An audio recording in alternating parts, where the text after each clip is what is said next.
जागृत, स्वप्न और सुषुप्ति चेतना के इन तह को पृथक पृथक रूप से जानने से हमको चौथी तुरीय या साक्षी अवस्था का भी बोध हो जाता है।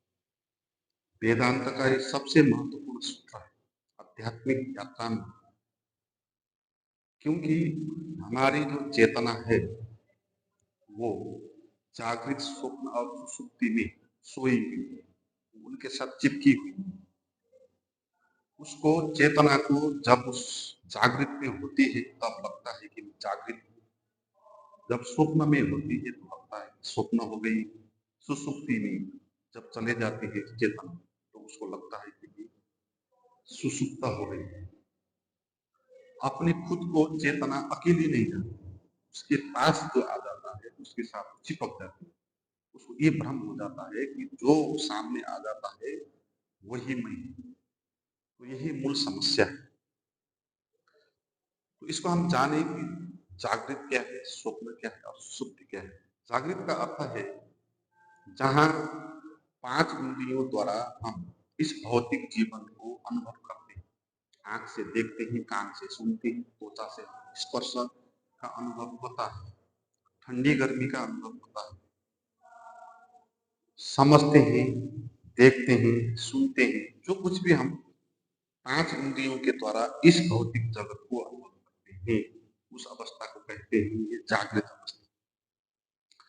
और सुस्वप्न अवस्था का अर्थ है जहां इन पांच इंद्रियों के द्वारा प्रत्यक्ष अनुभव करते नहीं, पांच इंद्रियां सो जाती हैं, मगर मन के द्वारा जो अचेतन लेवल में स्मृति है, स्मृति का जो भंडार है उसको हम जब अनुभव करते हैं उसको कहते हैं स्वप्न अवस्था।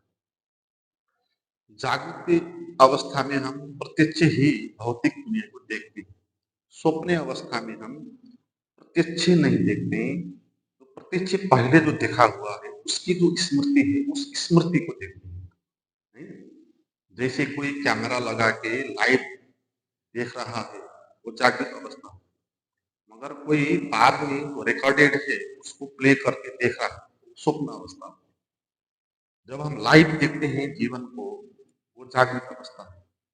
जब हम जो डाउनलोड हुआ हमारे अचेतन में जो भी भौतिक जीवन में जो भी हमने देखा सुना उसका जो रिकॉर्डेड थॉट्स है, थॉट्स के द्वारा निर्मित जो स्मृति का संसार है उसको कहते हैं स्वप्न अवस्था। जब हम रात सोते हैं तो हम उसी को देखते हैं। और सुसुप्ति का अर्थ है जहां न हम जागृत अवस्था का अनुभव करते हैं न स्वप्न अवस्था का अनुभव करते हैं, मन भी सो जाता है। स्वप्न अवस्था में इंद्रियां सो जाती है और मन काम करता है, मगर सुसुप्ति अवस्था में मन भी सो जाता है और कुछ भी नहीं बचता, आप एक डार्क स्टेट में चले जाते हैं। मगर जहां आप बेहोश हो जाते हो, आपको पता नहीं होता कि आप कौन हो, और वहां पर न आप भौतिक चीजों को प्रत्यक्ष अनुभव करते हो न स्मृति के संसार को अनुभव करते हो। उस अवस्था को कहते हैं सुसुप्ति। ये मन की तीन अवस्था है और ये मन की तीन अवस्था एक के बाद दूसरी, दूसरी के बाद तीसरी आती है जाती है। जैसे आप किसी एक स्टेशन से दूसरे स्टेशन पर जा रहे हो, दूसरे से तीसरे पर जा रहे हो, मगर यहाँ क्या हो रहा है कि जो भी मन की अवस्था हमारे सामने आती है, चेतना के सामने आती है, चेतना मानती है कि वही सच है। यहाँ पर चेतना अपने को अलग नहीं जान पा रही है। जब स्वप्न आया चेतना मानती है कि मैं स्वप्न हूँ, जब जागृति आएगी चेतना मानती है कि मैं जागृति हूँ, सुसुप्ति आएगा वो मानती है कि मैं सुसुप्ति हूँ।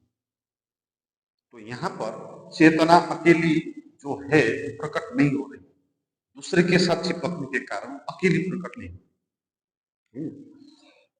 ऐसी बात है जैसे कोई आदमी, राम नाम का आदमी है, ऑफिस जाता है तो वहां पर वो कर्मचारी होता है, कामदार होता है, तो वहां पर वो भूल जाता है कि मैं राम हूँ, वहां वो कामदार ही बना। जब घर आता है तो किसी का पति होता है, तो वहां पर भूल जाता है कि मैं राम हूँ, वहां कहता है कि किसी का पति है। और किसी समाज में समाज सेवा करने के लिए जाता है, वहां पर वो भूल जाता है मैं राम हूँ, वहां कहता है मैं समाज सेवक हूँ।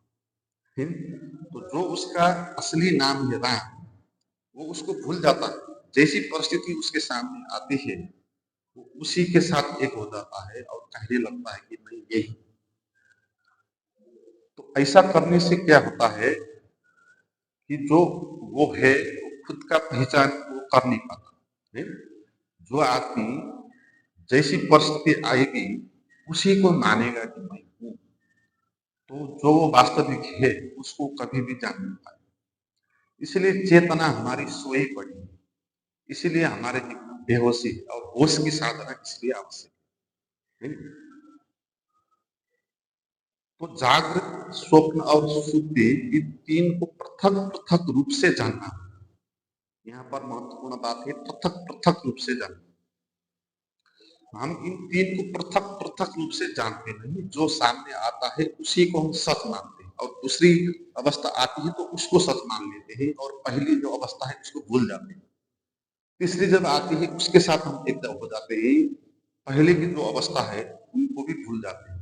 पृथक पृथक रूप से हम जानते हैं, जैसे आप जब जागृत में होते हो तब स्वप्न की बात आप भूल जाते हैं। स्वप्न को आप पता नहीं होता, उस वक्त आप जागृत ही हो जाते हो, आप सभी कुछ जागृत हूँ ही मानते हो। मगर आप जब स्वप्न देखते हो उस वक्त आप जागृति अवस्था को भूल जाते हो, हैं? जागृत में आप क्या थे, आपका नाम क्या था, आपका पद क्या था, वो सब आप भूल जाते हो स्वप्न में। वहां पर कोई दूसरी ही दुनिया आ जाती है और उसको ही आप सच मानते हो। जैसे जागृत में आप सच मानते हो, जो आपका नाम है, जो आपका शरीर है, जो आपका पद है, काम है, उसको सच मानते हो। ऐसे ही स्वप्न में भी आप जहाँ होते हो उसको सच मानते हो। अपने शरीर, वहां आपका शरीर होगा, बुढ़ा हो सकता है, आप मानते हो कि मैं बुढ़ा हूं। स्वप्न में आप जो होगा उसी को मानोगे कि वो सच है। वहां पर आप भूल जाओगे। जागृत में आप कुछ और थे, वो वहां पर भूल जाओगे। और जागृत में जब आएंगे स्वप्न में आप क्या थे वो भूल जाएंगे। इसका अर्थ ये है कि आप पृथक पृथक रूप से जान नहीं पा रहे हो। जो आया है सामने उसी को सच मानते हो और बाकी और सारे को भूल जाते हो, नहीं? जैसे आप सड़क के किनारे बैठे थे, सामने एक कार आई, आप मान रहे हो कि ये कार ही नहीं, और कुछ क्षण बाद फिर वहां एक ट्रक आया, आप मान रहे हो कि ये ट्रक नहीं। कुछ क्षण बाद वहां एक साइकिल आया, आप मान रहे हो कि ये साइकिल नहीं। साइकिल, ट्रक और कार, तीनों को आप पृथक पृथक रूप से नहीं समझ पा रहे हो। तो ये नहीं समझ पाने के कारण आप चौथे हो ये बात आप भूल गए, नहीं? आप चौथे कोई हो ये बात आप भूल गए। तो हमारा जो स्वभाव है वो चौथा है, उसको कहते हैं तुरीय, द फोर्थ, उसी को साक्षी भी कहते हैं। मगर समस्या ये हुआ, जो सामने आ जाता है उसी को सच मान के वो अपने को भूल रहा है। और ये अजीब बात है, अगर कोई आदमी एक स्टेशन जा रहा है, वहां से दूसरा स्टेशन जा रहा है, वहां से तीसरा स्टेशन जा रहा है, तो वो आदमी स्टेशन हो नहीं सकता, नहीं? ऐसे ही कोई आदमी जागृत में जा रहा है, वहां से स्वप्न में जा रहा है, वहां से सुसुप्ति में जा रहा है, तो आदमी जागृत भी नहीं हो सकता, स्वप्न भी हो नहीं सकता, सुसुप्ति भी नहीं। इसलिए अद्भुत बात है, हम न जागृत है, न स्वप्न है, न सुसुप्ति है। हम तो ये तीनों में जाते ही आते हैं, मगर हम अपने को जान नहीं पाते हैं। इस कारण हम जो आता है उसी के साथ चिपक जाते हैं और उस क्षण में उसी को सच मानते हैं। उस क्षण में, वो भी सदा के लिए नहीं। आपका जागृत अवस्था तब तक ही सच होता है जब आप स्वप्न में चले जाते नहीं चले जाते। जब आप स्वप्न में चले जाते हो तो आप जागृत में प्रधानमंत्री हो, बड़े आदमी हो, तो भी कोई अर्थ वहां नहीं रहेगा, नहीं? तो आपका जो जागृत की दुनिया है वो भी कुछ घंटे के लिए है। स्वप्न में आप जो जागृत हो नहीं रहो, नहीं? तो अध्यात्म में, वेदांत में जो कही गई ये बात, ये जागृत, स्वप्न और सुषुप्ति, इन तीनों को पृथक रूप से जो जानता है वो चौथे को जान पाता है। क्योंकि चौथा वहां होगा ही, अगर चौथा वहां नहीं होगा कौन जा रहा है एक से दूसरे स्टेशन पे, दूसरे से तीसरे में। अगर आप जागृत ही होते तो आप स्वप्न कैसे देख पाते? स्वप्न में आप कैसे चले जाते? स्वप्न में आप कैसे अपने को भूल जाते? संभव ही नहीं था। मगर आप जागृत नहीं हो, इसलिए स्वप्न में आप जागृत को भूल जाते हो, और स्वप्न आप नहीं हो, इसलिए जब जागृत आता है आप स्वप्न को भूल जाते हो। तो आप चौथे ही हो सकते हो, इसलिए आप तीनों चीजों को अनुभव कर पाते हो। आप जंप कर रहे हो, जागृत से स्वप्न में जंप कर रहे हो, स्वप्न से सुषुप्ति में जंप कर रहे हो। मगर आप जो सामने आ जाता है उसी को सच मानने के कारण आप अपने को सच नहीं मान पा रहे। तो ये साधना है, जो साथी की जो साधना है या तुर्य की जो साधना है, उसमें हमको ये करना होता है, चीजों के साथ अपना जो तादात्म्य है उसको तोड़ना है। हमको ये कहना होगा, अभी मैं जागृत अवस्था में हूँ, है ना? ये ये जागृत अवस्था है, मैं अभी जागृत अवस्था में आया हुआ हूँ। बाद में ये अवस्था जाएगी, स्वप्न अवस्था आएगी, वहां पर भी मैं जाऊंगा, और वो स्वप्न अवस्था भी जाएगी और सुसुप्ति अवस्था आएगी, वहां पर भी मैं जाऊंगा। फिर घूम के मैं जागृत में आऊंगा, फिर स्वप्न में जाऊंगा, फिर सुसुप्ति में जाऊंगा। तो मैं तीन अवस्था हो नहीं सकता। मैं तो यात्री हूँ, मैं यात्री हूँ, ये पड़ाव है, ये स्टेशन है। मैं यात्री इस स्टेशन में आया होगा जागृति की कुछ घंटे, फिर मैं यात्री कुछ घंटे स्वप्न के स्टेशन में मैं रुका, वहां देखा, मैं यात्री फिर सुसुप्ति अवस्था में गया। तो मैं जो हूँ, मैं यात्री हूँ, मैं स्टेशन नहीं हूँ। तो ये बात आपको समझनी है, और इसको साधना, तो इसकी साधना आप कैसे करेंगे? इसको हम साक्षी की साधना भी करेंगे। जो भी आपके सामने आएगा, आपको कहना है कि ये मैं नहीं हूँ, है ना? हमारी समस्या क्या है? जो भी सामने आता है हम तुरंत ही कह देते हैं कि ये मैं हूँ। जैसे जागृत अवस्था आएगी, तुरंत ही हम कहेंगे कि ये मैं हूँ।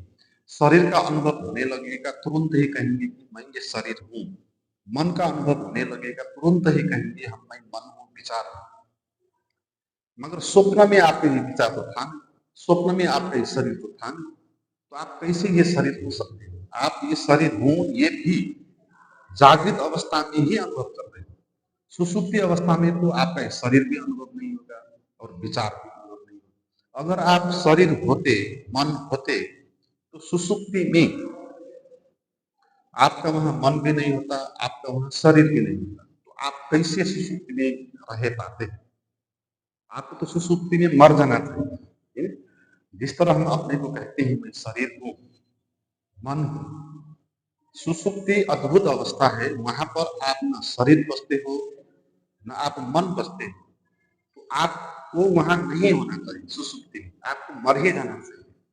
मगर सुसुप्ति के बाद आप और अच्छी नींद लेकर जगते हो, तो सुसुप्ति की अवस्था हमको ये बता देती है कि भाई तुम शरीर नहीं, तुम विचार ही नहीं, शरीर नहीं होगा, मन नहीं होगा, बिल्कुल ब्लैंक हो जाएगा, अंधकार हो जाएगा, तो भी तुम होगे।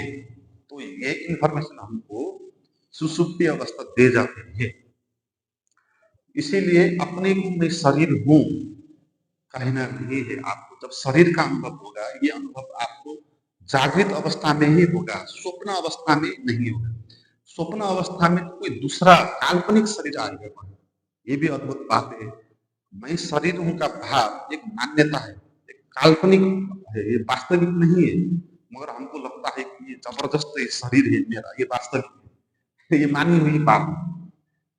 क्योंकि स्वप्न में कोई भी शरीर नहीं होने के कारण भी आप वहां मान्यताओं के कारण शरीर को पैदा कर सकते हो, और उस शरीर से आप पीड़ित हो सकते हो। जैसे रात में आपने स्वप्न देखा कि आप गधे हो, तो आपको गधे का शरीर मिला और आप चल रहे हैं, और आपके ऊपर कोई बैठा है और आपको बहुत पीड़ा हो रही है, आप स्वप्न में पीड़ा का अनुभव कर रहे हैं, उतना ही अनुभव कर रहे हो जितना आप जागृत में करते हैं। तो स्वप्न में जो आपका गधे का शरीर मिल गया, और गधे के ऊपर सामान रखने के कारण आपको पीड़ा हो रहा है, उतना ही पीड़ा होगा जितना अभी जागृत में आप अनुभव करते हो, स्वप्न देखते हो तब उतना ही आपको होगा।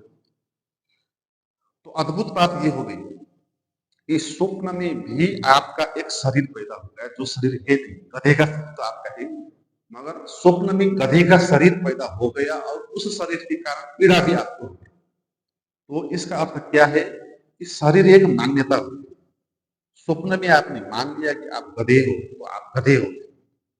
फिर उस गधे के ऊपर कुछ सामान रख दिया, तो गधे को पीड़ा होने लगी, तो आपको भी पीड़ा होने लगी, है ना? तो अभी जागृत में हम जिस शरीर को मैं कहते हैं, ये स्वप्न में हम नहीं कहते। तो शरीर हूं कहना एक मान्यता ही होती है, ये एक चिपका हुआ है। जैसे मैंने कहा, चेतना न जागृत है, न स्वप्न है, न सुषुप्ति है, मगर उसके सामने सब जागृत आती है, चेतना भूल जाती है मैं अकेली भिन्न हूं, और वो कहने लगती है कि यही जागृत ही नहीं। फिर जब स्वप्न आता है, चेतना भूल जाती है अपने को, फिर कहने लगती है ये स्वप्न ही नहीं है। चेतना का भ्रम के कारण ये सब हो रहा है। रियलिटी न कोई जागृत है, न कोई स्वप्न है, न सुषुप्ति है, चेतना अकेली है। जब चेतना अकेली बचेगी तो उसको फिर चौथी अवस्था का बोध होगा, जिसको तुरीय अवस्था का, जिसको साक्षी अवस्था का है। चेतना जब किसी के साथ चिपकेगी नहीं, अकेली रहेगी, तो उसको एक नया द्वार खुलेगा। ना जागृत का अनुभव होगा वहां, ना स्वप्न का अनुभव होगा, ना सुसुप्ति का। एक बिल्कुल होश ही होश का, अवेयरनेस का, है, जिसको कहते हैं साक्षी का, इनलाइटमेंट का। तो इस तरह का उसको चौथा अनुभव होगा। हमको अभी तो तीन किस्म के ही अनुभव होते हैं संसार में, जागृत के अनुभव होंगे, या स्वप्न के, या सुसुप्ति के। चौथा अनुभव तो हमको होता नहीं।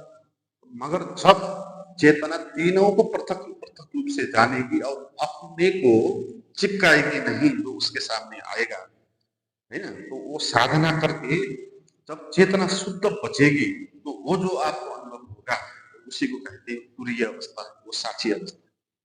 वही अध्यात्म का नया द्वार है, तो वहां आपको कुछ और ही अनुभव होगा, है ना, जागृत का भी अनुभव आपको नहीं होगा। तो इसमें साधना की विधि यही होगी, आपको कहना होगा ये जागृत अवस्था है, ये सच नहीं है, अभी जागृत अवस्था चल रही है, अभी मुझे शरीर का अनुभव हो रहा है, तो ये जागृत में हो रहा है, तो मैं शरीर नहीं हूँ, ये जागृत अवस्था में मैं हूँ, ये जागृत अवस्था है।